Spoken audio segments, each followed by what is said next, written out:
Okay, it's recording now. Okay.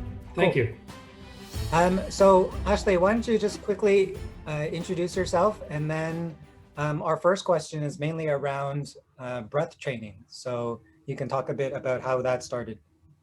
Okay. I'm Ashley, and I'm an opera singer, although it doesn't quite feel like that right now. I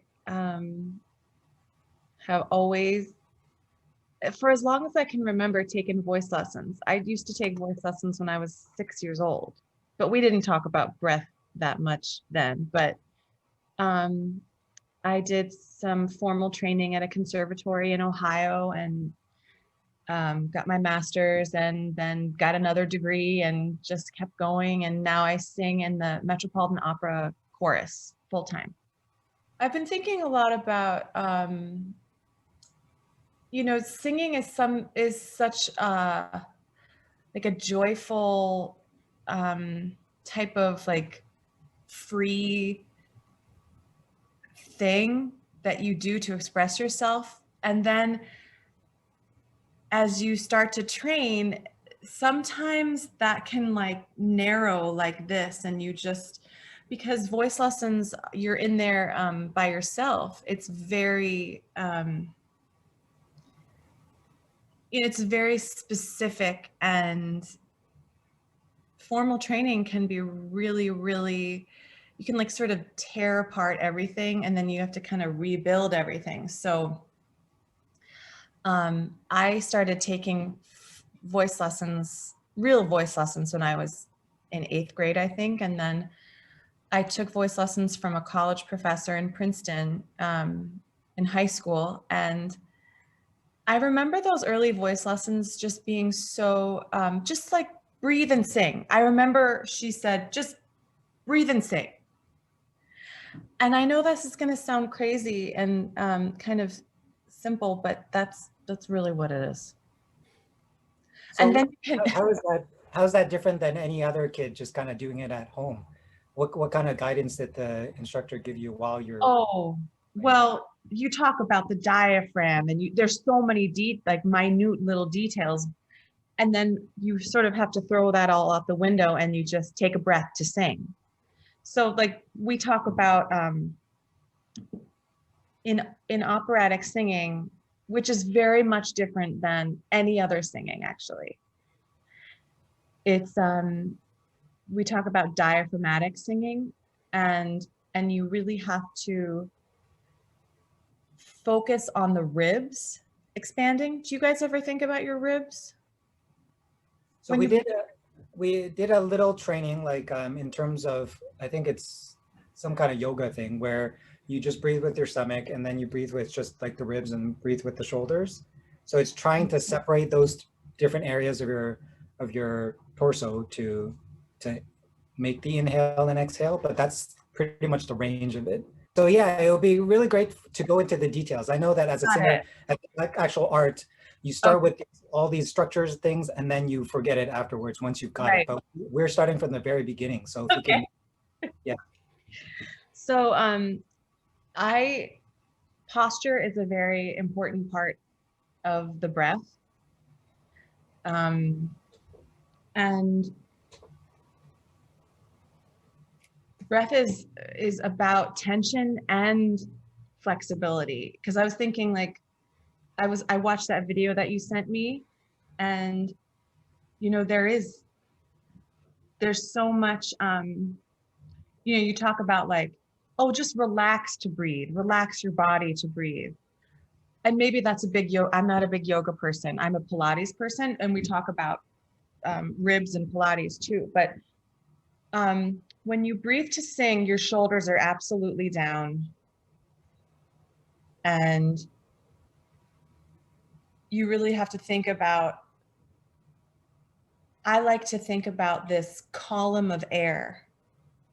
My voice teacher in college gave me a photo. I think I still have it. It's at work, I'm sure, at my desk, of in one of the canyons in the Southwest, there are those, those deep canyons that kind of go down, and there was a tree growing out of the center of the the canyon. And your breath is essentially like that tree. It just comes from an extraordinarily deep place and goes all the way through the top of your head. So when you take a breath,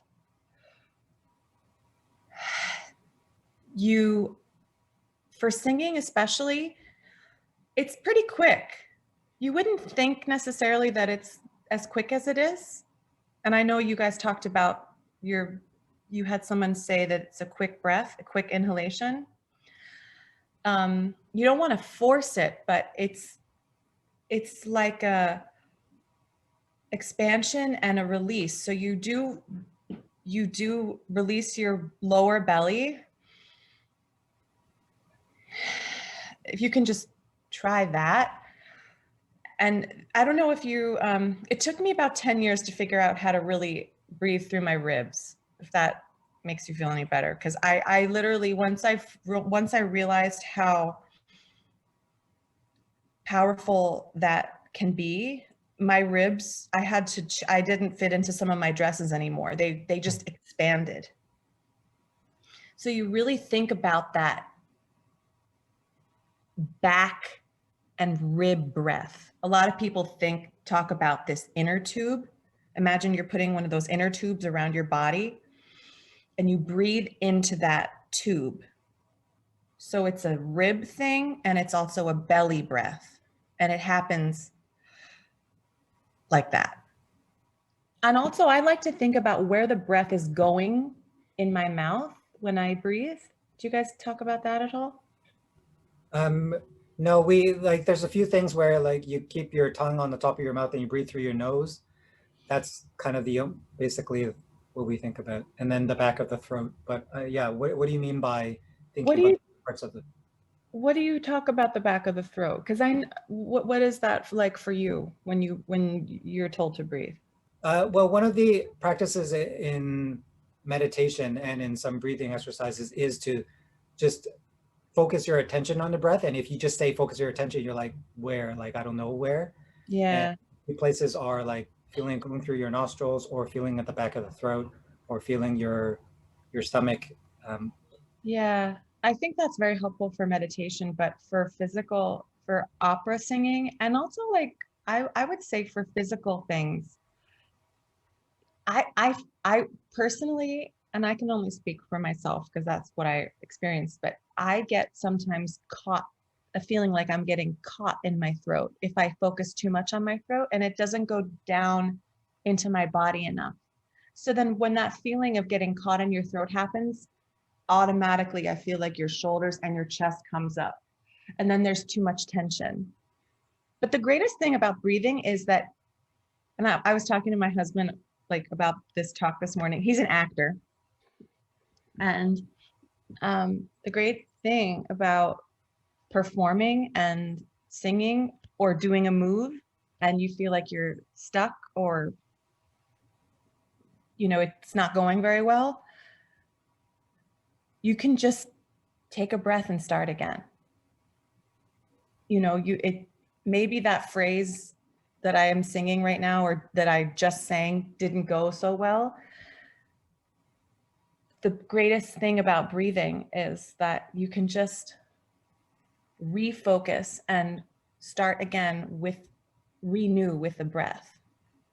And so when I think about breathing, where I place the breath is I feel it like a cool breath of fresh air.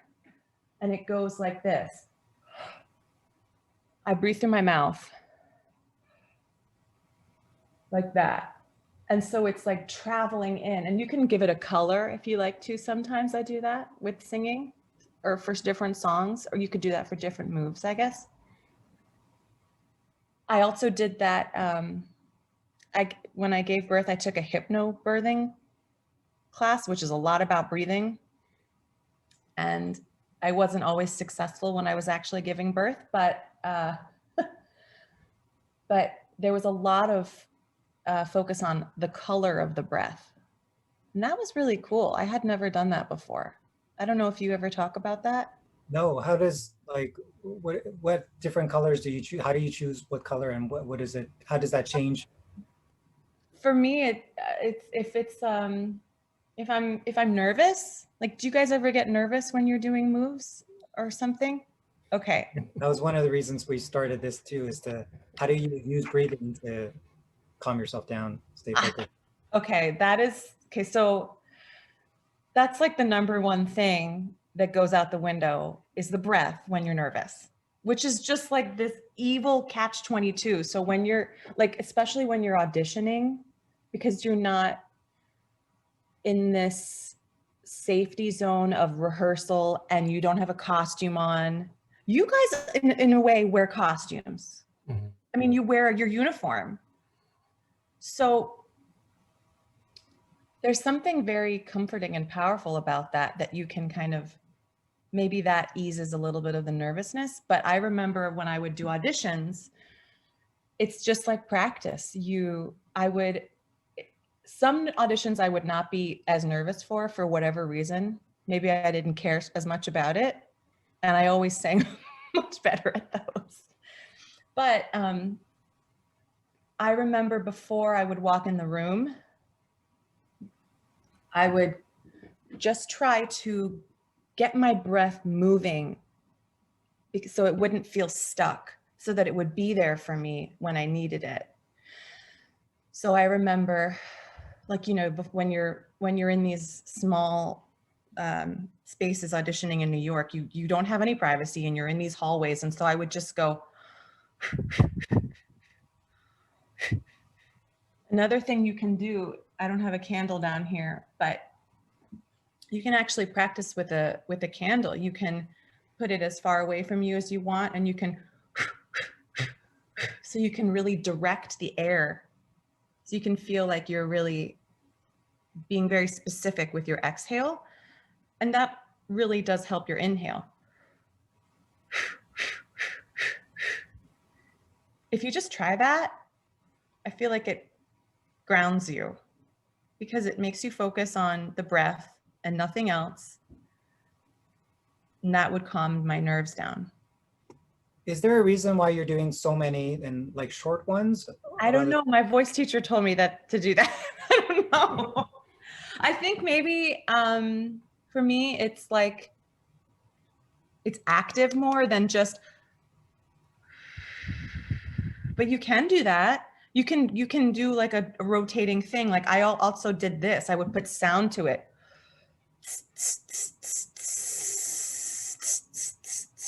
So you're doing like a you can say tsetse fly. It's like a TS. And that just makes it's right at the tip of your tongue and your teeth. So it's really forward. So it gets the air moving forward. It's not stuck. Because the other thing is air can get stuck in your mouth. Like you can feel like it's getting stuck, even though it's not really getting stuck. Yeah, actually, so you talked on this topic a few times and I want to get into that, which is when your breath gets stuck somewhere. We talked about the back of the throat, you said in the mouth, and even like, how do we get it into our bodies and so that we feel like we have enough? And that's one of the other things, besides using breath to help with nerves. Also, we have techniques where we're saying that we have to do all our movements within one breath. Yeah, how do you, I read that and I don't understand that. So if we were just to think about it, like one way of thinking about how do you do it with one breath is to have enough breath in Doesn't that make you nervous? Yeah, so then the other thing is like, how do we release it only when we need it and we don't release all of it? So I don't know if this is related to what you practice, but how do you think about getting enough breath into your body, and also how do you release it in a controlled way so that you're not just running out? Well, that's exactly what you just described, is literally what singing is. It's amazing. It's it's so weird. I'm having all these I'm flooded with memories of what my teachers have told me. And you just breathe with enough, you breathe to sing the phrase. I don't know if that's helpful for you because you have to breathe for a much like more extended period of time. I read in one of the links you sent me about holding your breath for like 45 seconds. Like you breathe and you release and then you hold your breath for 45 seconds, and then you breathe again. Have you guys been doing that? That website, that one guy? I couldn't even get 10 seconds, and I'm an opera singer. Yeah, So it's more of training breath than actual, like the actual martial art that we do. We don't hold okay, on 45 seconds in that, but good. it was something we've been exploring because Yeah. we need to deal with situations where we do run out of breath. And what do we do in that sense? Can you just take another breath? So you could, but because some of the arts that we practice have are like combat. Yeah. So inhaling is Sign. a opening. Yeah, it's something that someone can use against you. So you also have to Why? find that right. Why is that viewed as vulnerable?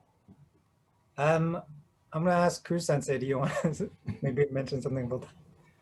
Well, it's a you're frozen. Yeah, basically. Yeah, you're engaged. The complete opposite of where you want to be. Yeah, it's the outward breath that projects the contact. So when you breathe in, you cannot be of any force. Yeah, forward. Oh, I see. Oh, It's a that's reveal. It's a reveal in that you're constantly looking in kendo. I'm thinking of kendo, which maybe I don't know. Kendo is that moment of where, and you see it on the floor sometimes when someone performs this perfect strike and the other person never moved, and they're of high level.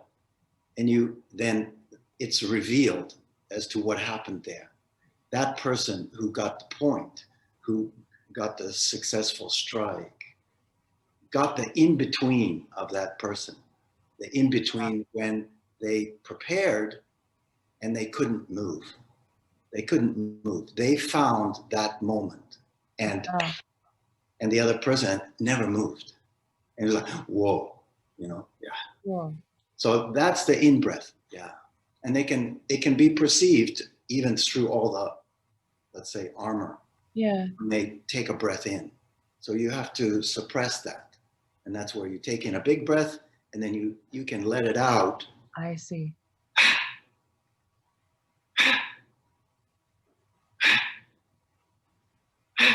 It's still the same breath. I had did some, like, I don't want to say I did any good stuff, but I did he have some vocal training, and part of like singing a song and matching it to a rhythm and to a beat is that you only want to have the breath ready when you're about to use it. So I don't want to inhale and then Hold it. and start, and then hold it. Yes. So it's a similar type of thing where you sing and then you wait for the one just before you need it, you go, and then you go. Yes. So, and a similar thing where if you do it too early or you're not timing it right to that rhythm, you're It not. is right. It's very. It's a dance, really. Because if you breathe, but also if you breathe too late, then you'll be late. I have to tell you guys. I just was. I remembered. So in the chorus, one of the guys in the chorus, he does Aikido. Okay. And he's an incredible singer. And his name is Greg, and perhaps you should talk to him. I don't know how helpful I'm being, but I feel like he would be so excited to talk to you. And he would maybe know a way to link the two practices better than because I don't know. Well, one of the things that we like to do is we want to make that linkage ourselves. So being able to get the very extreme, like the non-martial artist, to see when we're hearing your stuff, we can say, oh yeah, that actually reminds me of something, rather than have someone tell us. Yeah, that's cool. Oh, good. Yeah, let's get it back to that having enough breath. Yeah. Like, think about, do you inhale a different amount based on like the length of the song or something, or how do you control the amount that you need for like a certain verse, or for when do you decide when to inhale, exhale? I don't think about amounts, because if you start to think about that, you stack your breath, and then you can't. Once you start stacking your breath like that, you sort of get stuck. So it's hard to think about amounts. Wait, could you what do you mean by stacking your breath? Like that sounds something interesting. Yeah. Ooh, God, that's hard, such a hard. How do you describe that? If you are singing a phrase and it's getting harder and harder, for instance, it's getting higher and higher, I would do this all the time because sometimes I would be afraid of singing high, like it wouldn't be good. So I would put judgment on it before it happened. I would take too much air for the phrase. I would go to really like prepare. And so when you start to stack your breath, it's almost like you've taken too much air for that phrase. So you haven't released all your air for the phrase that you sang. And then when you take another breath for the next phrase, you don't get a great breath. And so when you keep doing that, it's like you're stacking the air in your body and you're holding it instead of using it. Does that make sense? That's an amazing point. I could totally see the connection there with practice too, because Okay. while we're trying to get ready for or being able to do an entire, you know what a kata is? No. It's like a predefined form. So there's only certain movements and then you finish. Was that the video that I watched? Yes. Okay. So before we're able to do all of that in one breath, we're breaking up our breath. And what you'll find a lot, and might be because we're holding our breath, might be because of some other reasons, but this aspect of stacking means that you might be inhaling too much from the very beginning, and then you're not exhaling enough, so that midway through when we have to inhale again, it sounds like, yeah, there's something preventing us from getting more air. So exactly. when we get to the end, we're like totally out of breath. It's so frustrating. Yeah, and it's not because we exhaled all our breath. Like we've been inhaling midway in between, just haven't been able to get it. That's so interesting. I think for me, that would always happen when I would be nervous about, I wouldn't feel as grounded or as comfortable. I don't know if that happens the same with you for moves, but also sometimes it also had to do with emotions too, getting in. What do you do? Like what I feel is when the breath stacks or whatever, defining it right, then it feels like the air before that can go all the way into my body was now I can only get it up to here and then get up exactly. To here. That's it, and then I can't get any more breath, even though I need it. Exactly. What do you do when you start feeling that? I think that's one of those moments that you can just, if you have a moment to just release and let the air, you don't think about the air. Oh God, how do I talk about this? Well, for instance, if you were singing a few phrases and you're getting into trouble, maybe the next phrase you don't have to sing, it's just like an interlude. And so you could just get rid of that air that's not being used. You can kind of release it. And then you just remind yourself. What I would do is I wouldn't necessarily think about the breath, because when I would perform or do auditions and I think too technically, I'm sunk. So that's not that for some singers, and for probably most singers that are successful, they think about that. But I couldn't do that. I would have to think about what would help me and calm me down in order to just take a normal breath for whatever I was about to do. I would just think, I would go back to what was important in the moment in the song. So what am I trying to do? It's always good to have an intention. And so I would think about, what am I trying to do? Why am I saying what I'm about to say? You know, who am I saying it to? And then I'm not thinking about my breath anymore, and I just breathe and sing.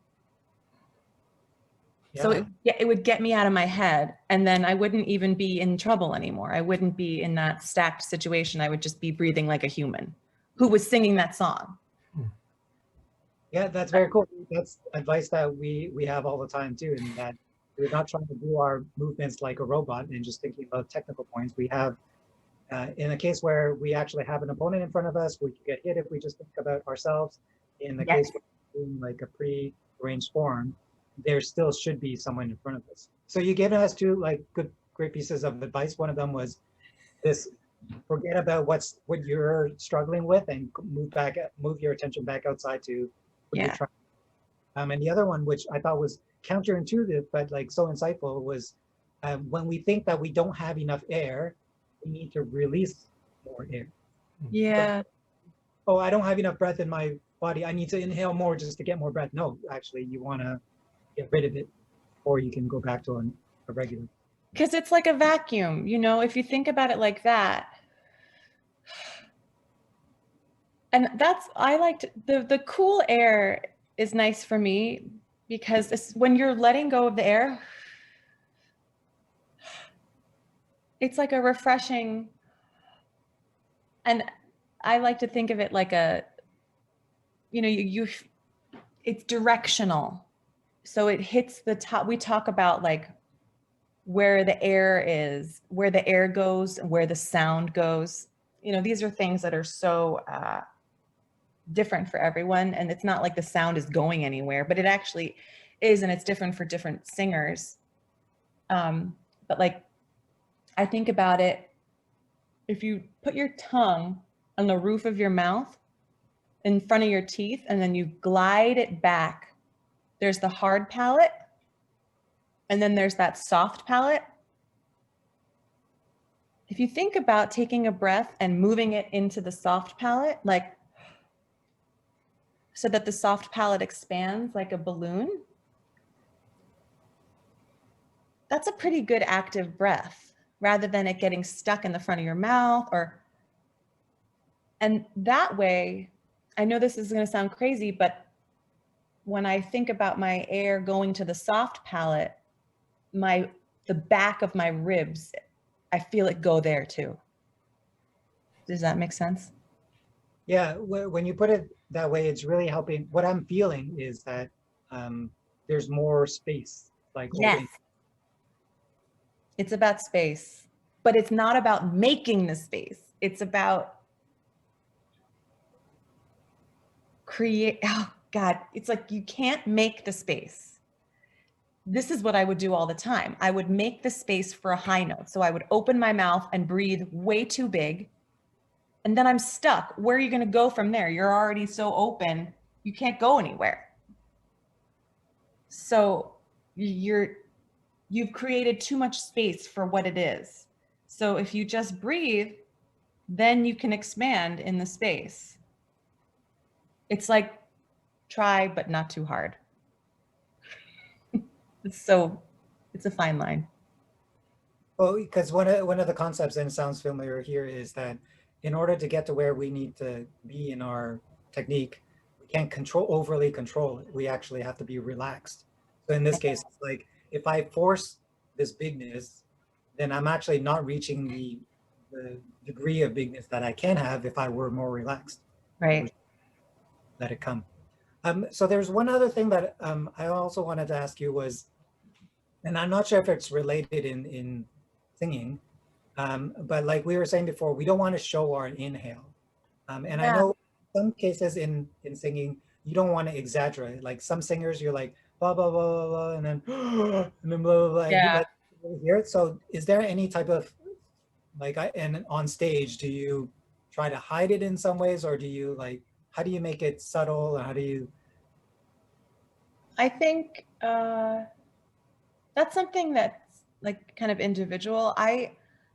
Some singers, have like an audible inhale that's really kind of raspy. And I'm like, how are they doing that? Why are they doing that? You know, maybe it helps them feel like they're breathing. I don't know. I think if you focus on dropping the belly, the lower belly, maybe it makes the breath less audible. You can kind of trick your opponent to not see that. That might be something to ask Greg, actually. But in your singing practice, is there any purposeful hiding of the inhale? I don't think so. No, I don't think so. Because breath is so expressive, you don't want to hide it in singing, I think. It's part of it. Yeah. Question? I would hear some singers, not opera singers, but I would hear them when they would, like, it would be kind of almost annoying because there's some singers that you can hear the breath coming in and they would gasp and then let it out. And then other singers are like, are they just taking one big breath at the beginning of the song and just going out? Because you don't hear like, there's no inhale. Like, I'm just going by the sound, not by the appearance. Mm-hmm. Are they doing something? Are they going away from the mic? Are they hiding that inhalation? Are they're making that inhalation silent? They probably are. Like especially like, are you talking about like pop singers and stuff? Yeah, the one that I always catch and I hear is our Alanis Morissette. I can always hear like gasping in. It almost like take me out of the song if I hear that. That's so interesting. I think it's like, so for pop singers, it's so emotional. They're not even really, maybe they're not even really thinking about it, which is so ironic. Because of Alanis Morissette. But they are definitely breathing. They're just silently breathing. And the thing about singing with a microphone is you don't need a lot of air. Like, I just breathed with the pretend microphone and you didn't hear, like, I don't even hear it. It's so small, it's very focused. And I think they do take the mic away when they breathe sometimes. But they're breathing. Sometimes do you ever hear people like kind of squeeze the last little bit when they're singing like that? Squeeze the last little bit of air. I never understood that. Is that something do you ever feel like you have to do that when you're in your practice? Well, because one of the things that we're taught is that when we're doing an action, it has to be on an out breath because that's like where the power lies. Mm-hmm. So when we're like, some of us are still like, I'm still very at the beginning of trying to do this. So where I do get to a point where, okay, I'm not finished this move yet, but I'm almost out of breath. So, but I don't want an inhale. So let's just see how much more I can push out. Okay. Yeah. Do you ever make sound when you're doing action as you exhale? Yeah. So I guess, Peter, did you want to say something about karate? We know kendo. Yeah, karate, kendo, and they're all different somewhat, but we have this thing called the spirit shout or the ki, which we would do as the sort of the attack, like the finishing move, or it's different. Like in Jodo, we would always do a ki on an attack.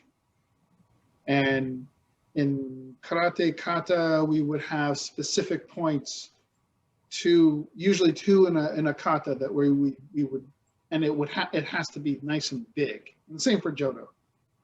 In kendo, you're almost doing it like it's the same almost as Jodo. You're doing it every attack. You have to have that loud. And I think they, correct me if I'm wrong, True Sensei, is you have to shout your target. Yeah. So yeah, you're taking the breath and you're pushing it down, and then you hold that, hold that, hold that, hold that, hold that until that moment of strike, and then and the importance is the kiken tai, which is basically your ki is your expression, your shout, or you want to call it. Tai is the body, ken is the sword. So it has to be one. That's the important thing. You can't disassociate them. That's the beginner. So you work on this unity of all happening at once. It happened once, yeah. Wow. And that's the power of all that kind of gets multiplied because of that. Yeah. But you hold the breath, you hold the breath, you hold the breath as you're negotiating, figuring, maneuvering until you see perhaps that moment in which you express. Yeah. And you let it out. Yeah. So. Wow. I think that's, yeah. So. No, go. No. And then you take another quick one back if that didn't work. But you keep the breath down. So I think for so much, you work on being able to press the air down and then hold it there, hold it until that moment. And I think with the eye, it's a little different. It's you're expressing it with each part of the waza, of the technique. So you express it in bursts, but there is a form of EI that actually is vocal, but for the most part, it isn't. You're not to make the sound. Yeah. When you're holding the breath, where do you feel that held breath in your body? Hara or tanden, just that same place. It's all the same in budo, about this much below your navel. You hold it right there. Okay. That's the same for singing. Kind of universal. Yeah. Omoshiro in Japanese. Yeah, it's a very interesting location because it's all the same. It's all the same. Center of gravity when you stand. So, yeah. So Ashley, when you're feeling in that spot in the body, what do you feel there when you're singing? How do you think about what's happening? I think about, sometimes I would have a voice teacher that would say, feel it even lower. And actually I would have this Italian coach who did not speak English. And I was singing this aria from Bohème, which is, she's like trying to flirt with her ex-boyfriend or whatever. And he was like, feel it from your below, he was like, just sing from there. And I was like, okay. And it just works. So it's just this like grounding power. That's what it feels like. And I worked a lot on being able to release it, because especially as a woman, you're told to like hold your stomach in all the time. And maybe men do that too. I'm sure they do. But you cannot hold it. You have to be able, there has to be like this fluidity and strength and tightness to it. So you have to be able to expand it with the breath, not forcefully. So it's always with the breath. That's how I think about it. Cool. Some people pump it. Some people pump their lower belly. Singers do that. I don't understand that. That doesn't work for me. So we're 2 minutes to 10 o'clock. Do you have a few more minutes to go? Yeah. They're not back yet, so. So I have one more question, and then I want to open up. Anyone else wants to ask something too. So what Kru-sensei had just mentioned about Kiken Taichi, so our spirit and our sword and our bodies all in one. So far we talked about breathing in just like the areas of like the mouth, the throat, the stomach, the ribs and stuff. How do you think about the whole body being used in your singing? Like you have your arms, you have your legs. We haven't talked about how all that kind of plays in. So that's such a good question, because most opera singers don't know what to do with their bodies. They really don't. They stand there, or sometimes you'll see an amazing singer and they'll be singing, and then all of a sudden their arm is like up here and you're like, how'd that get there? It's just not connected. You see it all the time. I took acting classes in undergrad, and that truly helped me understand my body. And there was this one class where she was who's the teacher that she used her teacher, Michael Chekhov. So for the whole year, every time we had class, we would start with this ball game. We would have these juggling balls, and so we talked about, sending. It would be silent, and she would play music, and you would send your energy. You would call the name of the person, not out loud, that you were thinking about, and you would send them the ball. And so it would be about the energy going through down over to your fingertips. And eventually by the springtime, we were throwing like 10 balls and these huge stabs all at the same time in complete silence. And so it really taught me how to think about every aspect of the body. And how does that relate to singing? I think for me, it really goes back to like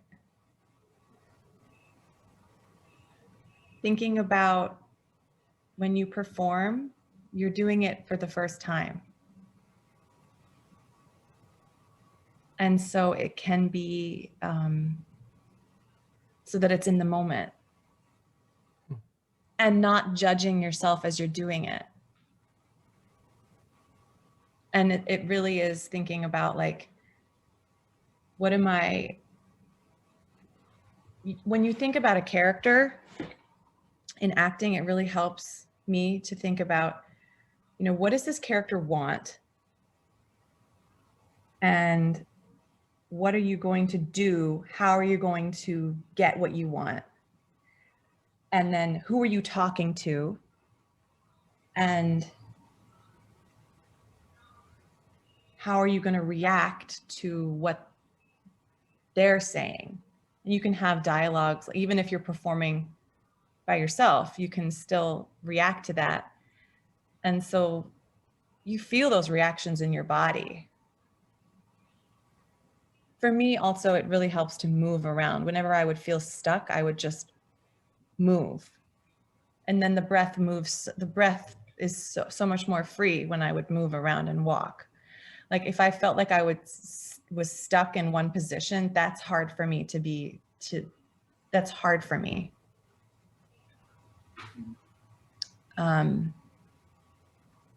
Yeah. Does that answer your question? I don't know.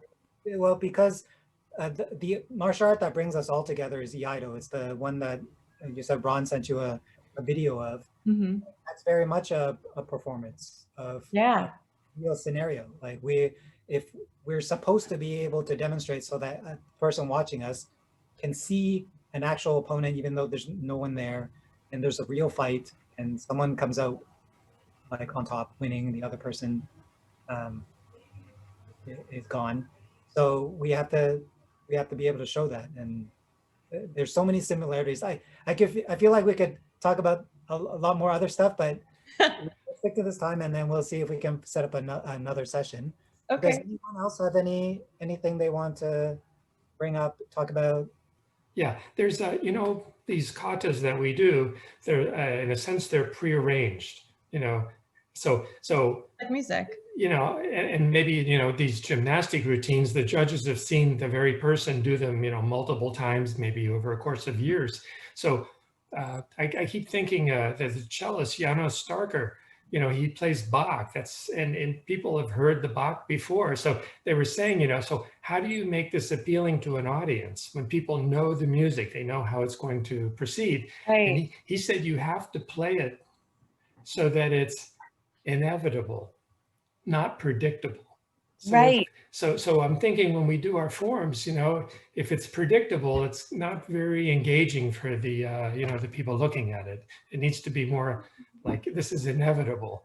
So I think of some of the people, you know, when they're demonstrating, it's like, oh, someone's going to die here. You know, that's my kind of concise thought when I'm watching them. Cool. Yeah, there's stakes.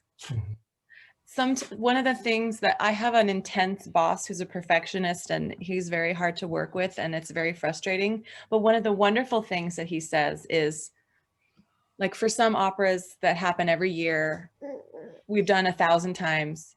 He says, think about the person in the audience that's never seen this opera, that has no idea what they're about to see. Perform for that person. And then it's like, oh my God, you're just like, it's so exciting. One of the things I was told a long time ago is we have to unlearn what we learned about breathing and breathe like a baby. Exactly.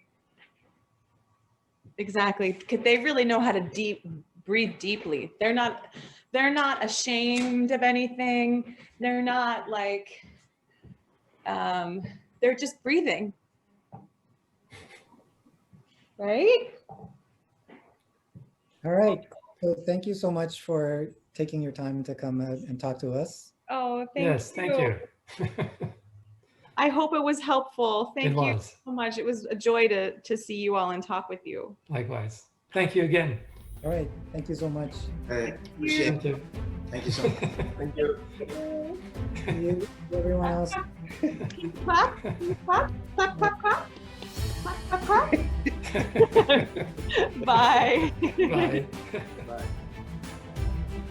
Hey guys, I hope you enjoyed that episode, because we have a lot more exciting conversations to share as we explore the world of the traditional Japanese martial arts. The Inside Look podcast is made possible by our patrons over at Patreon, so if you enjoy this work and want them to continue, please consider supporting us for as little as a cup of coffee. There are many more ways for us to work together by connecting with us on Facebook and Instagram at tokushikai.canada and subscribing to our monthly newsletter at subscribe.tokushikai.ca. Until next time, thanks for listening.